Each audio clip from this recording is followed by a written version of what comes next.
Hello, so I'm going to show you guys how to draw in Google Slides. Drawing in Google Slides is cool because it allows you to make what is called vector art, and vector art can be blown up to whatever size you want it to be. So you can easily make a sign or a t-shirt or a million other things out of your vector art. So I started a new slides presentation, and I'm going to select this stuff here and delete it because we don't need any of it. And my two drawing buttons are just this button here to make pre-made shapes and this button here to draw lines, okay? But if I click this arrow, I can select different types of lines, okay? So I can do a curved line, for instance. And a curved line is pretty neat, so let's make one.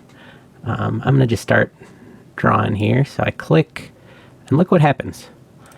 Every time you click, you kind of create a curve with it. And so, I don't know, I kind of see Winnie the Pooh coming out of this. Let's do that. Why not? You're not actually going to watch me create Winnie the Pooh, don't worry. But I sort of see that head shape. I didn't do a very good job, but that's all right. And I complete it, and there we go. There's my head shape. So now that I have this, I have a few different options. I can double click on it to edit it. So if I did kind of a bad job, I can sort of fix the shape of Winnie the Pooh's head here by just grabbing these dots, which are all the places that I clicked while I was drawing, and moving them around. Okay, so that looks a little bit better, a little more symmetrical. Why not? And I can change the stroke color here. So I can just make this transparent if I want. And then I can change the fill color right here. So what the heck color is Winnie the Pooh? Some kind of a yellow, isn't he? There we go. And there we are. Now I've got the shape of Winnie the Pooh's head. So I can start to draw over top of this now. Let's make a new curve. Let's make the nose. So another curve. I'm just clicking, clicking, clicking, and I think that should be good. So again, make this transparent. I don't really need an outline. And then this one, there we go. Very cool, right? That's the way I use Google Slides to draw. I can copy and paste this, Control C, Control V. I wonder if duplicate works. Control D also works to duplicate.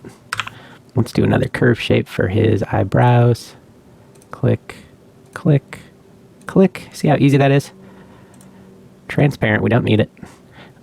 It's too big, so you can grab the corners of this, right, to change the size and shape of it as well.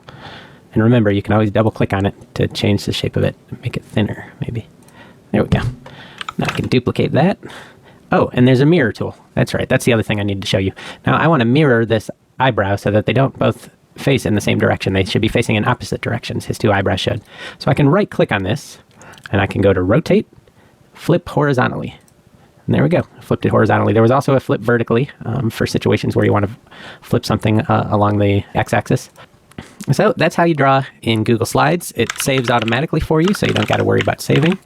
Just click up here to change the name. If I decided I wanted to add some shading to Winnie the Pooh here, and I made a blotch of color that I want to go under his nose and under his lips, I need to worry about the order that the shape is in. So I need to send it backward over and over until it's underneath all of that stuff. Every shape you draw gets put in a list of shapes, and so there's a big long order of the shapes. And so what I need to do is hold down Control and press the down arrow over and over until everything pops out. There we go. How's that? And because it's part of the project, I need to also use the text box tool here and give him a name and tell what his superpowers are. Winner. His name's Winnie the Pooh. There we go. I can change the font, right? Make it look cooler. Yada, yada, yada. Make it centered so it looks better.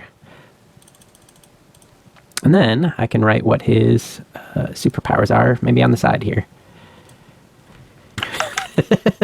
Oh, that's terrible. All right, so now that I've got him finished, I can just go to File, Download. And here's the vector graphics, the vector art format I was telling you about, where if I download this and send it to a t-shirt designer, a sign printer, or whatever, they should be able to print this any size I want them to. Though you can just download this as a PNG, which is your best option if you just want a regular picture of it, right? For use as, say, a profile picture or for turning in as a class assignment or whatever.